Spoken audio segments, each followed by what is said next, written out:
Hello everyone, कैसे हैं आप सभी। आशा करते हो अच्छे होंगे और खूब मन लगा के पढ़ाई कर रहे होंगे। तो भाई हमारे वहाँ तो ठंडी चरम सीमा पे है और आपके वहाँ भी यही हाल होगा। लेकिन मौसम तो कैसा भी रहे, हमको तो अपना काम करना ही है।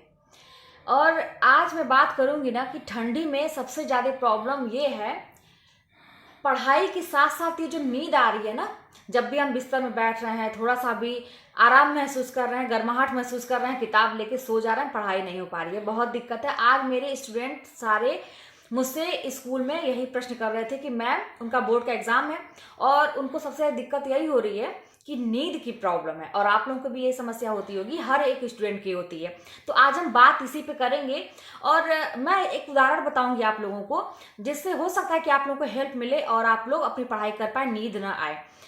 जानते हैं, मैं कम से कम 25 किलोमीटर तक गाड़ी चलाती हूँ एक साइड से, और दोनों साइड मिला के 50 किलोमीटर के लगभग हो जाता है। मैं स्कूटी से जाती हूँ अपने। तो मैंने ये माइंड किया है कि जब मैं स्कूटी चलाती हूँ तो कुछ देर के बाद मुझे स्कूटी पे भी नींद आने लगती है। क्या आप लोगों को भी आती है? बाइक पे, स्कूटी पे, कार वगैरह में तो सुना है कि नींद आती है, झपकी आती है, ड्राइवर सो गया। लेकिन स्कूटी तो मुझे भी पहले बड़ा आश्चर्य कि ये मेरे साथ ही दिक्कत है या और भी बाकी लोगों के साथ। तो मैंने कुछ टीचर से बात किया तो वो लोग कहा कि नहीं, आती है नींद। तो आप एक काम किया करिए कि कुछ मुंह में रख के चबाया करिए।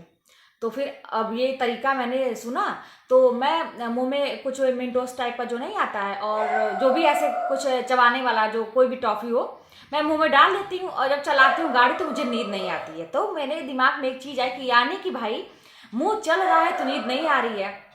ये तो रही छोटी सी बात जो मैं आप लोग को समझाना ये चाह रही हूँ कि देखिए, जब हमारा शरीर एक्टिव रह रहा है ना तो हमें नींद नहीं आ रही है। आप खुद सोचिए कि जब आप दौड़ते हैं, चलते हैं तो आपको नींद नहीं आती है।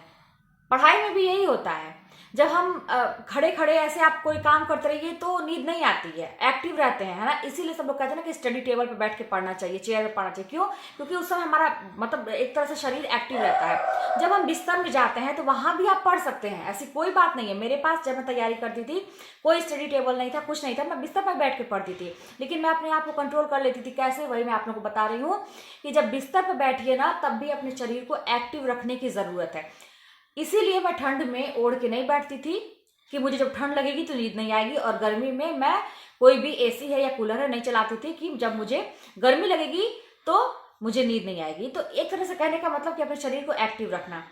देखिए, अब जब आप पढ़ाई करते हैं ना तो अब ठंडी के दिन है तो भाई ऐसा भी नहीं है कि भाई एकदम ठंड से कांप रहे हैं, तबीयत खराब हो जाए ओढ़े बिना और नींद आए। इसके लिए एक काम कर सकते हैं ना कि नींद हमें कब आती है? जब हमारा दिमाग रिलैक्स महसूस करता है, यानी कि जब हमारा दिमाग एक्टिव है, उसके दिमाग में, हमारे दिमाग में कुछ चल रहा है तो नींद नहीं आ रही है। जैसे आप ड्राइंग बनाएंगे तो आप देखेंगे कि आपको नींद नहीं आती, मजा आता है कि इसके बाद ये कलर करना है, इसके बाद ये कलर करना है। एक टारगेट हमारे पास रहता है, सेट रहता है। मान लीजिए कोई फूल बना रहे हैं या किसी की आकृति बना रहे हैं, कलर कर रहे हैं, तो होता है ना कि इसके बाद ये करना है, इसके बाद इसको पूरा करना है, इसके बाद इसको, एक टारगेट, छोटा सा टारगेट रहता है। समझिएगा इस बात को। जब ड्राइंग करते हैं, आर्ट बनाते हैं, तो एक छोटा सा टारगेट हमारे पास रहता है, उसको कंप्लीट करके हम पूरी आकृति को कंप्लीट करते हैं, है ना, पूरा वो ड्राइंग कंप्लीट करते हैं। इसी तरह से पढ़ाई में जब तक आपका टारगेट नहीं सेट रहेगा कि आपको इतने देर में क्या पढ़ना है, कितना तैयार करना है, आप ऐसे ही लेके बैठे हैं पढ़ने के लिए कि मुझे तो पढ़ना है बस, और टारगेट इस तरह से लेके दिमाग को एक्टिव नहीं रखे हैं कि मुझे इतनी देर में ये करना है, इतनी देर में ये करना है। तो अगर एक्टिव रखेंगे, समय का ध्यान रखेंगे कि 5 मिनट में, 10 मिनट में मुझे ये करना है, 1 घंटे में मुझे ये कर लेना है, टारगेट पे आपका फोकस रहना चाहिए। कहने का मतलब कि आपकी आंखें खुली होनी चाहिए। कहाँ पे? हमेशा आपकी आंखें, आप भले पढ़ रहे हैं लेकिन आपकी एक तो तीसरा नेत्र जो कहते हैं ना, आपके पास एक तीसरा नेत्र भी होना चाहिए एक स्टूडेंट के पास, और वो तीसरा नेत्र आपका टारगेट पे होना चाहिए कि भैया घड़ी की सुई लगातार चल रही है, हम कर क्या रहे हैं, और मुझे 1 घंटे के अंदर, आधे घंटे के अंदर, जो भी आपने टारगेट सेट किया है, मुझे वहां तक पहुंचना है। तो आप इस तरह से करके अपने टारगेट को आप कंप्लीट कर सकते हैं। तो ये तो बात हुई अपने शरीर को एक्टिव रख के पढ़ाई करने की। अब एक बात और मैं करूँ ना कि जैसे आप लोग देखिए, नींद तो आप लोग लीजिए, ऐसा मैं बिल्कुल भी नहीं कहूँगी कि एकदम से नींद मत लीजिए। जब चिंता रहेगी तो आपको उतनी ही नींद लगेगी जितनी जरूरत होगी। जब बेफिक्र रहेंगे तो आप 8 घंटे, 10 घंटे जितना भी सोएंगे तो वो मन ही नहीं भरेगा।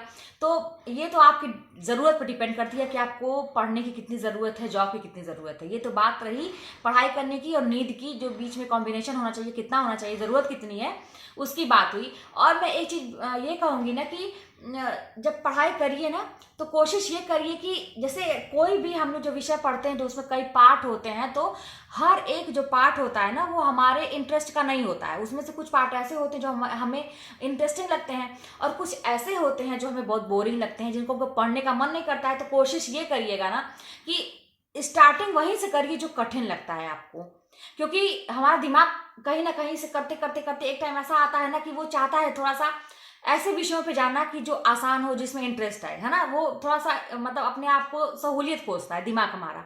तो जब आप कठिन चीज पहले ही पढ़ लेंगे तो बाद में अगर आपको ऐसा फील हो रहा है कि मैं थक गया हूँ या मुझे थोड़ा सा रिलैक्स करने का मूड है, तो उस समय आप हंसते हंसते खेलते खेलते, जो कहते हैं ना कि जैसे बच्चों को कहा जाता है, घूमते घूमते टहलते टहलते, जो आसान है, जो इंटरेस्टिंग विषय है, मतलब पार्ट है उसमें से, उसको आप टहलते टहलते रिवीजन कर सकते हैं। तो आपका 1 मंथ 2 काम हो जाएगा।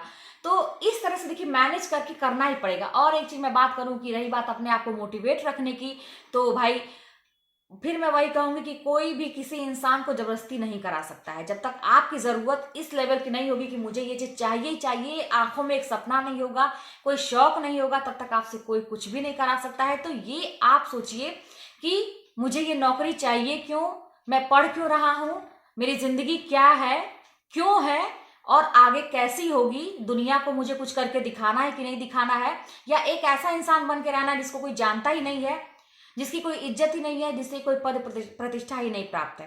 तो ये सब डिपेंड करता है आपके ऊपर। आप वैसे तो आप देखें कि बहुत सारे मोटिवेशन वाले वीडियो, किताबों में बातें बहुत सारी होती हैं। क्या बचपन से हम लोग ऐसी प्रेरणादायक कहानियां नहीं पढ़ते हैं? बिल्कुल पढ़ते हैं, लेकिन उसको फॉलो कितना करते हैं, उसको पे अमल कितना करते हैं?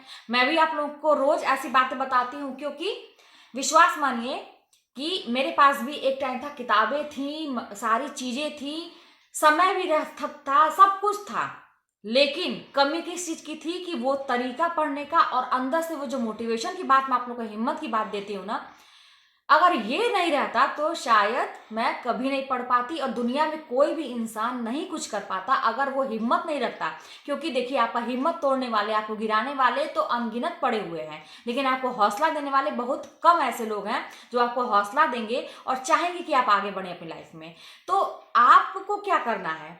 और हाँ, एक कमेंट आया था मेरे पास बहुत अच्छा सा कल, कि दीदी, जब अगला व्यक्ति, हम लोग को जो गिराने वाले व्यक्ति होते हैं, जो हमें डिमोटिवेट करने वाले लोग होते हैं, जब वो अपना काम इतनी शिद्दत से करते हैं, तो फिर हमें भी अपना काम शिद्दत से करना चाहिए, तो फिर हमें भी पढ़ाई शिद्दत से करनी चाहिए। अगर वो हमारी जिंदगी बर्बाद करने के लिए इतना प्रयत्न कर रहे हैं, तो फिर हमें अपने बनाने के लिए प्रयत्न करना चाहिए। तो बिल्कुल ये बात मुझे बहुत ही अच्छी लगी कि सही बात है, अगला अगर इतना मन से अपना काम कर रहा है, भगवान ने उसे बना के भेजा इसीलिए, तो फिर आप अपना काम क्यों नहीं अच्छे से कर रहे हैं? तो सोचने की बात है, समझने की बात है, काम करने की बात है। जीवन आपका है, सब कुछ आपका है, तो इसीलिए हैंडल भी आप करिए, जिम्मेदारी भी लीजिए, किसी की भरोसे नहीं रहना है। और कहा जाता है ना कि आत्मनिर्भर बनिए, तभी जाके ये हमारा भारत देश भी आत्मनिर्भर बनेगा। तो चलिए मिलते हैं नेक्स्ट वीडियो में, और कोई भी बात होगी तो कमेंट के माध्यम से बताइएगा।